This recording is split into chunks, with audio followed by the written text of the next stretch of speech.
मखोल लापर अमते यंबियो मयाम पुनमक sound लाब्रा लाक्त्रिब्रा ngasi pausi yamna nungai yam nungai habdi important oiba update khar adredi wakhal nungai to pau kharamga mardia lake okay bro madu important hai bubu ngasi update macha am khok lai ko mayam da tahallam ga na ni masi gi update se US gi America gi अखोई की deployment से middle east सिदा America की तरफ तक ये होजिक थमखरेबा खुचु खुलाई असिपुन मक्सिगी 20 फरवरी 2026 की report कर लायाबा असिदा मखोइना डिप्लॉय तौखरेसी कराय करान Turkey Syria Iraq Kuwait Bahrain Qatar UAE Oman Yemen Saudi Arab Egypt माद्रेदी डिजिबोटी असिगुम मफम सिदा अदरे सोमनबु साइप्रस लेरे माद्रे मफम यामम दनिको असिदा मखोइगी मसिंगसी ब्रो मयाम U2 ड्रैगन लेडी हरिसे असि यूके गिनी असिसु होजिकी मिडिल ईस्ट लाखरे अदुगा लोइनना प्लस 190 फ्लाइट बाय C-17A असि 16 जनवरी की वारी निको 16 जनवरी दा 190 फ्लाइट वालेकुम अस्सलाम चामगा मरफू तरा सनी दे तरा ताबा C-17A हरिसे असी मिडिल ईस्ट लाखरे अदुगा लोइनना C-5M हरिबसिना 21 प्लस कुलगा माथोय असिना कराय कराय दन माना डिप्लॉय तौरि साइबदा केसे दा सऊदी अरब दा कतर दा माद्रेदी डिजिबुटी दा प्लस 21 की मथकता C-5M हरिसे माद्रेदी नेमुरास नुमेरोस फ्लाइट C-130H जे असिसु मखोई फ्लाइट ममिंग नि को हायर मखैसे असिसु मिडिल ईस्ट डिप्लॉय नि ईरान की माइके मरीदा अदुई मतुंगदा MCSC-130J असि मखैसेसु अमेरिका की तरफ तगी ईरान की माइके मरीदा डिप्लॉय नि सोमनबु अरेबियन रेड से दसु अद्रेदी सोमनबु अरेबियन से दसु माद्रे सोमनबु कनुम दसु अखोई करी हाय मासिनबु करी हाय नोय ज्ञानम ताद्रे को तुर्की के थंगनब समंदर है साइप्रस की अहिदसु मखोई डिस्ट्रॉयर अमसुंग कनुम से लोइन ईरान सिबु माइके मरी दगी वाली मयाम माद्रेदी प्लस 50 KC-135 टैंकर निको मासे KC-135 एंड KC-46 से टैंकर अखोई मथक्ता थाव हनिंगाई दो लान तब तार पूरा फिभम से पूरा अखोई लान की मौंग दनी होजी लेसे असिम लेखरे 50 की मथक्तनी से मिडिल ईस्ट लाखरे से अदुगा लोइनना अमक्का 2X RC-135 असिसु flight ngangtani na se achu somda moigi F-13 F-14 di yorokri madredi EA-11A adu matungda E-3 Sentry adu matungda WC-135 madre somna bom ko mokoi gi lagle ko A-10 Thunderbolt A-10 asisu lakhre adredi 20 plus 24F 20 dagi 24 fawba F-15E si middle east yawrakhre middle east की कराय निर्माण हर से मुआफिक साथी से कोई Jordan की बेचतनी को मदरेदी 30 plus F-35 30X माने कम से कम 90 रोम हाई बता रहे को मदरेदी सोमनबु अमका F-22 12X असिनबु इकोगी कनुमदा KSA अममदा मदरेदी सोमनबु 15GA 36 F-15 मदरे सोमनबु जहाज न मोहगी लाखरे इब्राहिम लिंकन अदुगा लोइनना मखोगी करिकन डिस्ट्रॉयर मदरेदी थार मदरेदी मोंग गिनिदा थार मदरेदी MIM 104 पेट्रियट असिने सिंग मोंग गी मिडिल ईस्ट सिदा ईरान की चारों ओर सिदा पूरा ईरान सिबु माइकई मरी देगी सोमद बस होरिसे करोमदना अफगानिस्तान पाकिस्तान लमदनी सोमदरी परेंग ओइना मिडिल ईस्ट सिदा ईरान सिबु कोई जल खरे अदु ईरान की तरफ तगी हौजिक ईरान की तरफ तगी सो मयाम दा खंगल गनिबा खंगल घरे हौजिक पाउ से मखा तारागे ईरान की तरफ तगी सो इवेंट दो ओइगेरा मदरे थंगनबा मागी मरुद देश में हिदो ओइगेरा लोमिक खंगल खिरा करिगुम्बा अमेरिका की तरफ तगी वालेकुम अस्सलाम अरब की सपोर्ट ईरान ने ले सी हौजिक ब्रो येगु रमजान महीना नि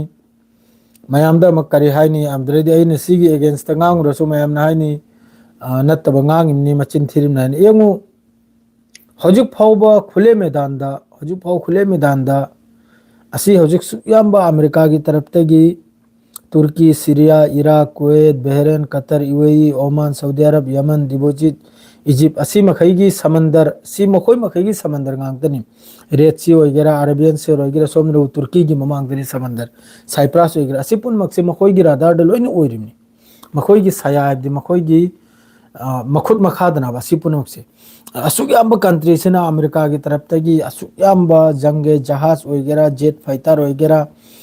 टैंकर वगैरह असिने चिंब सुयाम्ब मिडिल ईस्ट डिप्लॉय तौखरिसे असिदा सुयाम्ब कंट्री से वाहिद कलम तौखिद्रिमनी हौजिक गाजा पीस की मतंग दसु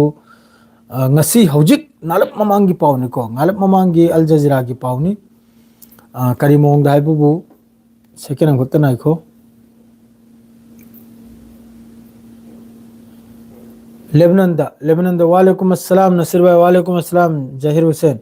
हौजिक नालप ममांगी पावनी लेबनान दा रिफ्यूजी कैम्प खक्ता इजराइल की तरफ तगी स्ट्राइक तौरमी हौजिक नालप ममांग दा इफ्तार की दा इफ्तार फमना अमक्तंग कइनो आइना फमद्रिंगै नालप ममांग दा मिनिट मंगारा ममांग दा अमक्तंग अल जजीरा से करी पावला एने येंगाइन तौबा कांदा अदुगुम्बा पावदु लैरमनी इजराइल की तरफ तगी कइनोम दा स्ट्राइक अखोगी लेबनान दा हौजिक की मासे अपडेट निको हौजिक की मासे जो सोयदम की अतै हिंदी न्यूज़ तो सोयदम की हायरानी हौजिना आप लेर रमजान मतुंग सोयदम की हायरानी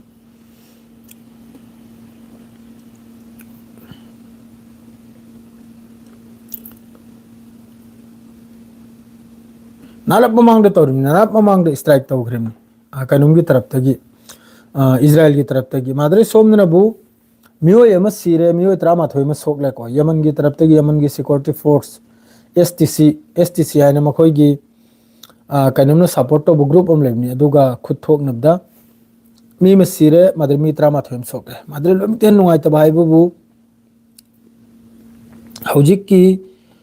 कइनुम सिदा अखोय की रमजान से याम चाउखरबा कइनुम निको तालुतलब लाइफ से तौगे मतम याम लैरि कइनु नमाज मतम हौजिक की मतम सिदा मयाम ना हायरियाबा इजराइल तगी वांगा इराक तगी वांगा ईरान तगी वांगा फिलिस्तीन तगी वांगा आइना मयाम कमेंट लाइ अदुम येंगाबने फेसबुक तसु यूट्यूब तसु ब्रो मयाम नखोय मयाम दा खंगनिंग बदि सिनी सिसफायर हल से तौखरदी निंग हल बताबनी लान से नुंगमै से काप बताबनी सिसफायर से तौखरदी हायरके इमरान खान लोइन हायरके सिसफायर से तौखरदी जसा मफम दसु सिसफायर तौखरदी नुंगमै कापना बंदे हौजिक मणिपुर दा हौजिक लान तौनरी बफर जोन हाइना सेमना खरे कुकी अमसु मैतैगा अदुई मतुंग दा कापना थिनब लैथमनाबा अदुम तौदना सोमगी अदुना बस बफर जोन खक्तन लान खक्त लेबिना सोमनरबु सिसफायर हाइना एग्रीमेंट तौनरिमनाबा इजराइल अमसुंग फिलिस्तीन गाजा से कापना देबी yellow line red line blue line हाइना लैरिमनाबा असिगी येलो लाइन जिरा चंगलकना अदुरसु चंगलुमना ताबा अदुगसु इजराइल की तरफ तगी ड्रोन अटैक वगैरह एयर स्ट्राइक वगैरह गजा मनंग अदुम तौरिमनाबा लेबनान गा सिसफायर तौखरिबा गजा दगी हाना लेबनान के सिसफायर तौखरिमना करी मथौ ताबना बसिने इन हंगी मयाम दने अइना हंगी से लेबनान दा इजराइल की तरफ तगी ने स्ट्राइक तौरु से करी मथौ ताबनाबा हैवान मागी करी मथौ ताबनाबा जाहिल मागी हरकाबा अदुगा मयाम ना हरियाबा ईरान बु सपोर्ट तौवी फिलिस्तीन बु सपोर्ट तौवी अचुम्ब दबु सपोर्ट तौ दबदी कोक सिदा संथि पुदनि चलो हारिब्रो या कोई बिसो रमजान महीना सिदा हां ब्रो मयाम अचुम्ब ngang दबदी ईरान न लालमु ईरान बु नुमि चुप चाम गाबा ईरान न लालमु आबा एनी मुस्लिम कंट्री न सु इलालमु आबा अखोई थबुक हाइबु अचुम्ब पाउदु मयाम दि होलबा अखोई थबुक ना जो अखोई न पाजरेगा जो इरकपदो इंटरनेशनल पाव अल जजीरा वगैरह CNN वगैरह माद्रेदी महर न्यूज़ वगैरह तेहरान वगैरह ईरान द लान तौनु तारगदी तेहरान की न्यूज़ ताब ताई प्रेस TV ताब ताई महर न्यूज़ एजेंसी ताब ताई अल मयादिन ताब ताई ईरान द लान तौनरग इंडिया की न्यूज़ न पाव पीबी याबहंदे अरांग हल बेज्जत ओइदन लोइख्रबनी आ चाइना दगी ड्रोन लौरकलेगा अखोइना ड्रोन सेमिम नाइना बेज्जत ओइराबा हौजिक फाउ चामयाबा हौजिक फाउ ट्रेंडिंग नाबा ड्रोन अदुगा कनुमना फोमना साबा ड्रोन अमखक AI की अदुगुम दु अखोइ करियमक हाइरुनी अदरेदी हौजिक इंडिया मनुंगदा इंडिया की पाव खरम गताव गुजरात ट्रेन मनुंगदा मुसलमान अमखकना कुरान तिलावत तौबा अदरो मयाम संगले फूरिमनी हैदराबाद ता तरा बिसोलिंगैदा कया सुथीना येंगु ngasi फावबदी मुसलमान अमतना मंदिर अमगी ममांगदा चर्च अमगी ममांगदा कनागुंबगी ममांगदा जगोई सारुबु यावरब्रो ब्रो मयाम अमक हाइबिरो कनागुंबा मुसलमान अमखकना कनागुंबा इस्लाम धर्म द चटप मियोय अमखकना कनागुंबा मंदिर अमगी ममांगदा कनागुंबा चर्च अमगी ममांगदा कनागुंबा गिरजा अमगी ममांगदा कनागुंबा कनुंगी ममांगदा कंब पुंग थिलरोम कंब चोंगरोम नमता हाइबिरो अब इंडिया की अखोगी हिंदू बिरादर मखई की मकोक से हजिक की गवर्नमेंट ने पूरा सार्च तौदना पूरा संथी से पूरा थोमजल खराब ममांग सुम तौरमदाब अदुगा हिंदू खतरा न्याय मुस्लिम 16 18 17% मुस्लिम लेरगा अतोपना हिंदू क्रिश्चियन अमम ओइरगा हिंदू 70% ओइरगा हिंदू खतरा न्याय हजिक की गवर्नमेंट ने चलाइरि से इंडिया दा ब्रो मैम नहीं इंडिया की हितंग हाइरमगे अदुगा न्यूज़ मखैसिना सरकार न थबुक सुबसुदबदुसु असुब सानदना मयाम सिबु पूरा अनभक्त सेम गरिमनि अनभक्त सेमबदना हौजिक करी ओइरे रेलवे स्टेशन अममै स्टेशन मद्रे मस्जिद ममांग असिगुंबदा असाइगी मखोइगी असाइगी अनभक्त सोंजल खिबदो खतरा ओइ हाइबदो दो असुक याम्बा अखोइना तारि मफमदुरसु हिंदू युम अहुम मरी लै आई हिंदू मुस्लिम ग्रा पांगिंग देखो हजितंग हाइजरम गए मखोइदी खतरा होइते माइके मरी द मुस्लिम लेरगसु दो अखोइ अते अते यूपी बिहार दे लोइना खतरा नि लोइना सी माइंडसेट तौल पूरा पूरी मिगी माइंडसेट पूरा होइना नोस्तो तौदन लोइग्रमनि इंडिया द ड्रोन प्रोडक्ट तो बंगम दे हजिक ड्रोन साबगी कैपेसिटी लेते अमेरिका ना हाइरे मखोइगी AI सीजन वाइना थाउसो अमेरिका ना हाइब दे लौबा AI सु मखोइगी प्रोग्राम दुर महोइना जो तौबुद्र चप्पा अमा मसु लोइर मखोइगी गुलाम ओयुसिनी हारिसे हजिकता जो भी हो अदो सीजफायर ओठो करिनबदा लान लेपसिनी सीजफायर ओठो अदो हजि लेबनान द करीमा की खौजी रमनाव करीमा की हांज रमनाबा लेबनान की रिफ्यूजी कैम्प पाइजले की एयर स्ट्राइक तौर इजराइल की तरफ तय इजराइल की मेन मकसद आइबो करिनबदा ग्रेटर इजराइल मखोइगी असिरे लोइने जॉर्डन सीरिया अरब तुरब लोइने यावरमनि से लोइने यावरमनि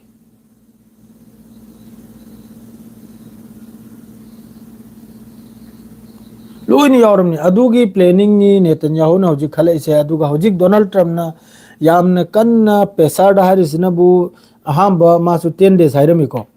10 डेज की मनुंगदा ईरान बु एग्रीमेंट तवारे अमेरिका का असिदा मिसाइल प्रोग्राम जो यावग्रे ब्रो मैम अहांबा मिसाइल प्रोग्राम यावरम दे अहांबा बस कनोम खक्तनी न्यूक्लियर प्रोग्राम खक्तनी हजिक मिसाइल सु यावग्रे मिसाइल प्रोग्राम पूरा बंद तौबा पूरा स्टॉप हाइग्रे पूरा मिसाइल सेंबा अमा सेंबा अदु पुनमक्तु याबै मतुंगदा सिग्नेचर तौसिनी अदु मान 10 to 15 days अहांबा 10 days अरांग अल जजीरा द 10 days नि मान सपाइरिदो ngasi nam kal जजीरा द 10 to 15 days सिला खरे तरा नि दे तरा मंगानी करिगुंबा पोट लाकनि ब खर लैरि मारे मपालोम दगी अदुइ मथक्ता हौजिक मिडिल ईस्ट सिदा असुक याम्बा इन हाई क्रिब मफम मखै सिदा मखोइना डिप्लॉय तौरम्बा मखोइना जेट फाइटर माद्रेदी अमा म लैरम्बसे हौजिक अयाम्बदा यूरोप लोमदा खर म पुथोगरे वालेकुम अस्सलाम वाली नमाज वाली ब्रो पुंग तरुक का मिनट निफुते योरे नमाज वाली पुंग तरत के मिनट 35 दुम दैनी अदु लोइना खरमा नाकलम दा हाइदोखरे दी यूरोप लोमदा अमरम द लोइन चखरे खरमा करगा दी सोम दगी हौजिक रमजान महीना निना करीगुंबा रमजान महीना सिदा ईरान की मथक्ते अटैक तौब तारगदी ईरान की खजितंग मसागी कानब ओइकने करीगादी सिदा लैरिबा तुर्की सीरिया इराक कुवैत सि परेगोनि लैरिनि सुम तौरगा खंगिब्राने Turkey Syria Iraq Kuwait Bahrain Qatar UAE Oman योम सुम तौरगा लाइबनाबो सुम तौरगाने सि परेंग मखैसे इजिप्ट तुजिब हाइना सोम सऊदी अरब का हाइने असी मखैसिगी तरफ्तगी खजितंग ईरान की रमजान महीना सिदा ईरान का करीगुंबा अमेरिका को खुथोकनब तारगदी सिगी मफम मखैसिदगी पब्लिक मयाम की पेसारदा करेगदी लान सि तौनरदी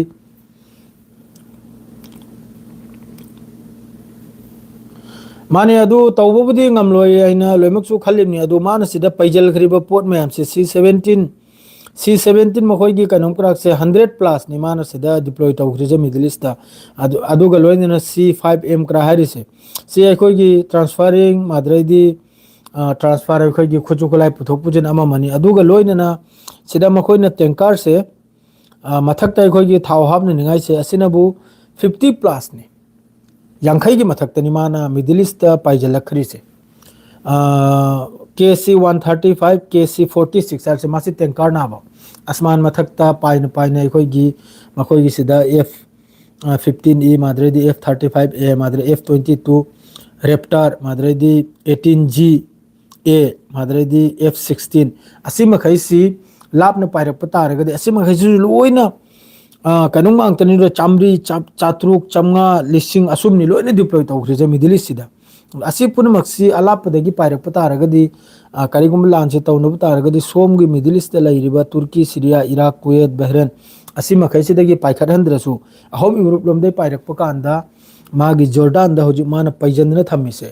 जॉर्डान दा मान पैजंदना थमख्रे जॉर्डान सेदगी होजि की टैंकर मखैजे पाइखलेगा मथक्ता थाव हाबलेगा ईरान की मथक ईरान से तौरदी तुट लाउन तौबदु तौर स्ट्राइक से खंगिब्रा अमक्किदा काबक अमा ईरान सी लोइखिबै फिफम दनि मान तौरकदौरसे असिदा इजराइल अमसुंग अमेरिका अनिमक्की तरफ्तगी अदुना मरम ओइरगा मखोइसु खंगी करीगुंबा ईरान दा तौब तारगदी ईरान की मिसाइल सिना मागी बेस मखैसु लामफंगी अमसुंग मागी सिदा एयरक्राफ्ट कैरियर वगैरह डिस्ट्रॉयर वगैरह ऐसे मखैसे लामफंगी एबसे अमेरिका फजन ज्ञान ताई इजराइल जो फजन ज्ञान ताई अदुना मरम ओइरगा थार पेट्रियोट असने चिंगबा मखोगी एरो माद्रेदी आयरन डोम असिग्रासी लोइना सेम साबसे हंगनरिम नाबा लोइरब्रा लोइद्रिब्रा ना इजराइल गा माद्रेदी मागी मित्र मरुब देश मखै गा हाय हंगनरिम ना मनुंगदा यारनिरा तौबसे ईरान दाइना मयामना यारे हायना ग्रीन सिग्नल पिरक मतुंगदा अमक्किदा Tomahawk missile jet F-35 F-16 F-22 असिने चिंगबा मखोगी B-2 बॉम्बर असि लोइना अमक्किदा ईरान सिदा सबुल लोइना पाइजल गदरनि अदुना मरम ओइरगा अरांगी अल जजीरा दा पावम का करांग ईरान दा अखोगी बंकर यामना चावना बंकर अखोगी हिल दा जबल दा यामना चावना अखोई कंक्रीट ना हईरेगा अदुगी मनुंगदा खुचुखुला ईरान की इंपोर्टेंट ओइबा मिसाइल वगैरह मो वगैरह अदुगुमदु शिप तौबगी पावम सु अरांग अल जजीरा अमसुंग ट्विटर दा अरांग थेंगना याबा अदु ईरान सु जिस तरह अमेरिका सिगी मुताबिकता ईरान सु ईरान की बॉर्डर मखैदा मखोगी मिसाइल पुनमक डिप्लॉय नि मखोगी ड्रोन पुनमक डिप्लॉय नि सोमदनबु मखोगी एयरक्राफ्ट कैरियर तमना सोमदनबु इजराइल तमना ईरान सु लाइन खलगनु ब्रो मया ईरान सु लाइन खलगनु अमेरिका ना बस 10 to 15 है मतम नि लौरि से माना मागी साइ डिप्लॉयमेंट से मागी डिप्लॉयमेंट यामना सांगना नोमनि निगी लान नते मोहने तौनबगी लान की मरम दा खंगबा मखैना हाइबिरिसी नोमनि निगी लान ताब ओंथोकना सांगना लान तौनबगी फिफम दना हाइरिसे सांगना हाइबदु एकदम चाही अमा नि लोय अम नाकल में लोइद्रि फावबा जब तक वालेकुम अस्सलाम जब तक ईरान ने सिलेंडर तौद्रि फावबा अमसुंग ईरान की मिसाइल प्रोग्राम न्यूक्लियर प्रोग्राम से तुम ताक्त्रि फावबा इजराइल अमसुंग अमेरिका की तरफ तगी लान से तौनायननी होजि मिडल ईस्ट माइकी मरी दगी पुजल खिल खरी से होजि खुजो खुलाई पुनम अदरैदी सोमनरा अमक्का पीस मीटिंग ने गाजा पीस ने गाजा पीस सिदा जो हमास की तरफ तगी कंडेम तौरई सिगी वाफम से करी की कंडेम तौरई कंट्री निफुगी नग्याद फम खरिबा कंट्री मंगादगी इस्लामिक कंट्री मंगादगी फोर्स लाकदोर पीस की दमकते गजा मनुंगदा असिदा कंट्री मापलमनबु 7 बिलियन डोनेट तौरबा अमेरिका की तरफ तगी 10 बिलियन डोनेट तौनी हायरबा अदुगा अलोइबे डोनाल्ड ट्रम्प ना हारिमनु जब तक हमास ने खुचु खुलाई थमद्रि फावददी सिगी डील सिगी 7 बिलियन सिगी 10 बिलियन से काम कदनी है कसु कानदा है अदु मेम करिनो सोम द मीटिंग हम तौसनरेगा मयाम सिबु इस्लाम गे अफबनी डोनाल्ड ट्रम्प से अफबनी आइना अखोई की बुरबक सेम बाइब दो गधा सेम बाइब दो अदुनाबा मयाम सिबु गल्फ त लेरु मयाम सिबु अपंग सेमी नाबा मीटिंग चाउन तौरगा पैसा गर खाइगलेगा करिनो बिजनेस नि तौगदर दो गजादा अदुगिनी हमास न कंडेम तौरइदो करी गाइबदी हौजिक गजा मनुंग दो ओइरिबा फिफम सीजफायर की मतुंग द सीजफायर द हाइने किबलेबिनी नोमगी दिन द ट्रक 600 to 1000 सी चंगहल गने आइना अखोई एड्स ओइगेरा चानिंगाई ओइगेरा फूड ओइगेरा अमामा नोमद ट्रक अमफाव चंगदे रफा क्रॉसिंग हजु फाव बन्नी रफा क्रॉसिंग सोम द जॉर्डन दगी सु क्रॉस तौरिबा लिबिया सीरिया दगी सु क्रॉस तौरिबा अदुगुम बोर्डर पुनमक बन्नी होजि गजा मनुंग द फिलिस्तीन मनुंग पोरम चंगदे अदु हमास नान सीजफायर से कराई सिना सीजफायर तो मखैना वालेकुम अस्सलाम सीजफायर तो मखैना सीजफायर से कराई थम मेसिना अदुगा हौजिक असाइगी महोइगी प्रभुना हायरमनिना हौजिक हमास द पैसा तौरनी दो ए नंग खुलाई थमदब तारदी गजा से सेमगत सागतलरोय पैसा सु लोइ मांग तारे नंग खुलाई थमवाइना हमास तुसु कोकलंग थयाब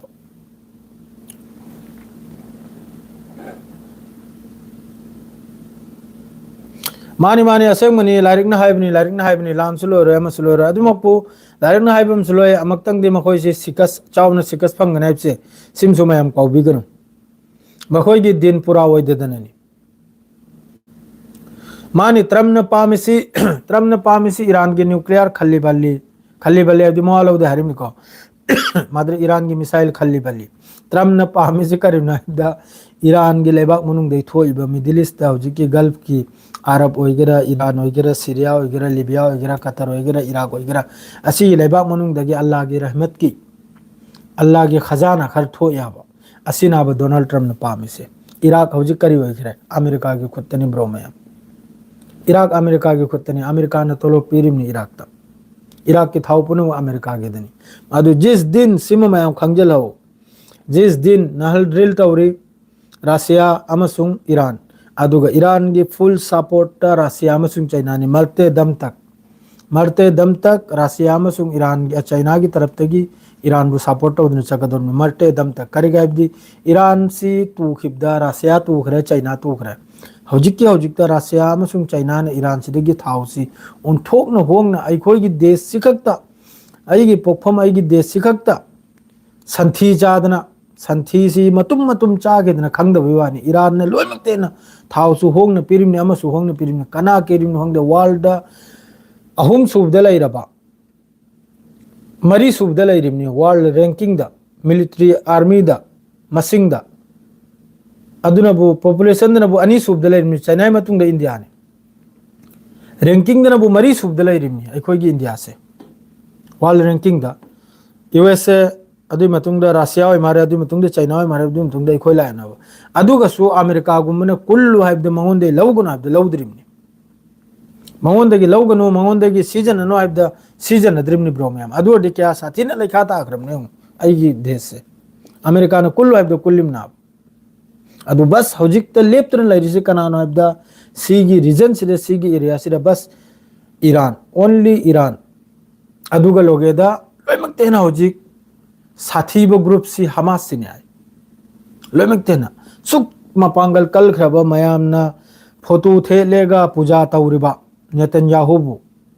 अखोई इंडिया दा तौबनीने खनी मवांगदा पुतिन बुसु तौखरमनी अदुई मवांगदा डोनाल्ड ट्रम्प बु तौखरे अदुई मतुंगदा नेतन्याहू तौरे अदुई मतुंगदा हजि पुतिन तौखरमनी मोंगी देशनी अचानकनी अखोई की मुल्क से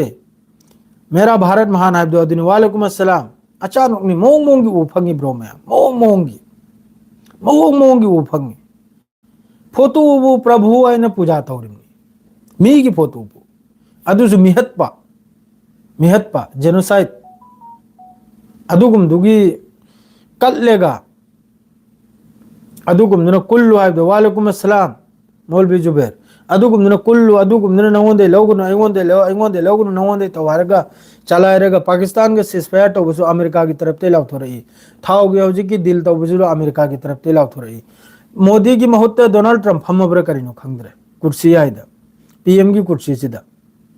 डोनाल्ड ट्रम्प ने अनि ओय मारे चलायरिसे अमेरिका अमसुंग यूनाइटेड स्टेट ऑफ अमेरिका अमसुंग इंडिया अनि जिमान चलायरि मारे अदो हौजिक हमास ना हरसिन हौजिक हमास के मथे के पेसार से तौगदौरे अब हौजिक इस्लामिक कंट्री मखैसिन खुलाई थमु नत्रदि गजा से अमका रिकंस्ट्रक्शन अखोगी रिबिल्ड अमका ओइररोय हैना सोइदमकी लाकनाब तौरकनी सोइदमकी तौरकनी तौरा असु मफमदुदगी पाइखदलग्रदि करी कानरे ब्रो कसु कानद्रे ईरान की मथक जरम जरम हाई थे ईरान की मिसाइल पुमतोय तो अमक्की सुयाब मान लांजल इसनदी सुयाब मान मिडिल ईस्ट पुजल इसनदी हक्ता तोंग हाइना स्ट्राइक तौबगी ओंको नत्रे डोनाल्ड ट्रम्प की मागी कइनोम से वालेकुम अस्सलाम जावलक डोनाल्ड ट्रम्प की मागी मकसद से ईरान द खजिकता नुकसान तौबगी नत्ते माना सुयाब पुजल लखरे सी लिस्टनी ब्रो मैम सी मैम से लिस्टनी हौरो सिलोइने लिस्टनी सी असुयाम बसी माना पुजल लखरिसी अदुम लेमना पुजल इमना ताबा सी लोइनो खोलचो नाबा मागी ट्रिलियन बिलियन ताखरमनी मागी हजिकी एयरक्राफ्ट कैरियर से मागी एयरक्राफ्ट कैरियर अब्राहम लिंकन माद्रेदी सोमनबु जेरिट फोर्ट हाइब्रा करिनो ममिंग सिरु फजन थोक्तरे को अइना माही असाई अल जजीरा दे स्क्रीनशॉट लो बनाबा मासिर मागी थार माद्रेदी अमा माद्रेदी F-16 F सी सुयाम पुजल इसे करिगुना दे ईरान सिद यामना चाउना स्ट्राइक तौबगी अदुइदमक्ते ईरान सु रेडी नि ब्रो ईरान सु फुल रेडी नि मागी ईरान सु फुल रेडी नि चाइना सु फुल रेडी नि रशिया सु रेडी नि पूरा लान की दमक्ते अदुगा रशिया की अरांग विदेश मोहय की फॉरेन मिनिस्टर की स्टेटमेंट अमा करिगुंबा अमेरिका ने ईरान सिद अटैक तौब तारगदि मई के सानरिम नायना खल्लुसिनि अदोदि हौजिकते ईरान से मई नाबा हौजिकते ईरान से मई नाबा अदु गजा के सुजु हौजिक मखोई पीस माद्रे हौजिक डोनाल्ड ट्रम्प अलोइबदा पैसा से खोमगत लोइरगा हमास पु सिलेंडर तौ हमास पु अखोई डिस आर्म्स खुलाई थंबा अदु तौ हाइना लाउथोक्लमे अदु तौद्रदि सिगी पैसा पुनमक 7 बिलियन अमसुंग 10 बिलियन सि कसुका नदे कांखदे चंखिदरमना हाइरमले अहांबा अरब मखै हराउदना चालांग थकलेगा डोनेट फानेट तौरमले करिगी डोनेट नाइबदा दुगुम पैसा दो गजा से समंदर मयानी बिजनेस तौफमनी मायाम तिलफमनी बिल्डिंग वांगन वांगन सारनी होटल वांगन वांगन सारनी अदुरै चुपकदौरिबा अदुरा हौजिकते गजा से यामना मेन पॉइंट ओइरमनिना गजा से येंबैदमक्ता मयाम मया खैगी टूरिस्ट से मयाम संगदौरियाबा अदुगुमद्रे पैसा दो चुप्पगी कारबारगी अदुनाबा अमेरिका की डोनाल्ड ट्रम्प सिले इसे असिदा अखोइगी लैरिबा इस्लामिक कंट्री मखैसी करी हाइनि मोइसे मखोइसे सऊदी लोइदने चखिगे दुई मतुंगदा अल्लाह न हयात लैरदि सऊदी दे लैरि फावदु मोइसे की मरमदा यामना ngang याररोय सऊदी लोइबा मथौ ताने मखोइसिगी याम साथीने चामनिंगाइ लैरि मोइसिबु मोंग की खोचाम लैरि मोंग की एकदम अयुक्तै चैबिसिने लौरांग फाव चैरसु मोइसिबु पेलरोइदनिमनि मखोइसिना गुलामी तौबसिदि ब्रो मैं अमक हाइफम लैते मखोइसिना गुलामी तौबसे हाइफम लेते उपाय लेतबगी लैतोन से चिकलेगा खांगन लैरमने माद्रेदी सोमना अमका मखोइना खर लेबनान दा स्ट्राइक तौरममनिना लेबनान दा सिरे टावर कोलैप्स ओइबगी पावनिको त्रिपोली हारि मफम सिदा लेबनान की असिदा बिल्डिंग अवांग बमा पूरा कोई किंथदना असिनबु इजराइल की तरफ तै तौनुंग मतम इजराइल पूरा ईरान सिबुसु इजराइल ने खल्लिसी ईरान के मिसाइल प्रोग्राम से ईरान के मिसाइल रेंज से कोमी खरदी ईरान के न्यूक्लियर प्रोग्राम से बंद तौ खरदी ईरान द कसुले तरह पावर अदु जिस तरह जी लेबनान द लो चरावालु से इजराइल लेबनान द पाइजल खिसे अमा खक्तंग लंगधरम मुसायन हाइन रेगा पाइजले लंगधरम नाबा गजा दसु अदुम नाबा यहूदी मखै हाइन रिबा है मखोई की लो नही अयु केम खक्तंग लंगथरु सी हायरग अदुम हायरग लंगथरु अदुम तौदना तौनिसिन ईरान बु खल्लिसे मखोइना मखोई की मकसद से अदु नाबा लोइना सीरिया की सु एयरफोर्स पावर डिफेंस सिस्टम लोइना डिस्ट्रॉय लिबिया की सु पुमलोय इराक की सु पुमलोय अदुई मथक्ता हौजिक ईरान बुसु लोइथोअनी ईरान लोरगा मथंग अते जॉर्डन टुर्डान आदि सुब्लै जुलैत्रे अदुम पूरा अखोइगी अपाही साइड दो खंबरा मखो जेथेकलेगा कथलेगा थमदो अदुई मोंगदा थमलेगा लो नहीं ईरान हाइदा यु मंगफल लेरा हेमगतंग थोगाइरु जायना हौनरेगा अदुम पाइजलेगा थोगाइ स्ट्राइक से तौरुम नाब कसु यंग नत रिफ्यूजी कैंप कम कनोम साखरमनोने कम अखोइगी न्यूक्लियर वेपन साखरमनोने रिफ्यूजी कैंप अमदा कम मस्जिद शहीद ओइबा मस्जिद अमदा कम कनो खुलाई लेख्रमना अदुई मथक्ते स्ट्राइक तौगदौसे मद्रिदी तंबूर अखोगी चेरंगना खलबा तंबूर अदुई मनुंगदा कम मीटिंग तौख्रमना बा अदुई मथक्ते स्ट्राइक तौरमना मखोगी मिनुंग से सी येंगवा मखोगी ईमान से येंगो मखोगी दिल से येंगवा इजराइल की यहूदी मखैगी से लोइमक फत्तम नते अफबा यावरी अमानी अदो सौजी की आईडीएफ ओइगरा अद्रेदी इजराइल की एयर फोर्स ओइगरा मखोगी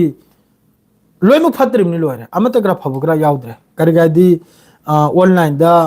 मखोगी टिकटॉक अमा अमदा हजिकी अफाउबा फिलिस्तीनी मले अमेरिका दा अदुगी टिकटॉक तकरा मखोगी करिगनो प्रोग्राम द चंगलपुर ngangido मखोइना हारियाबा अंगांग अपिकपसु टेररिस्ट ने हारियाबा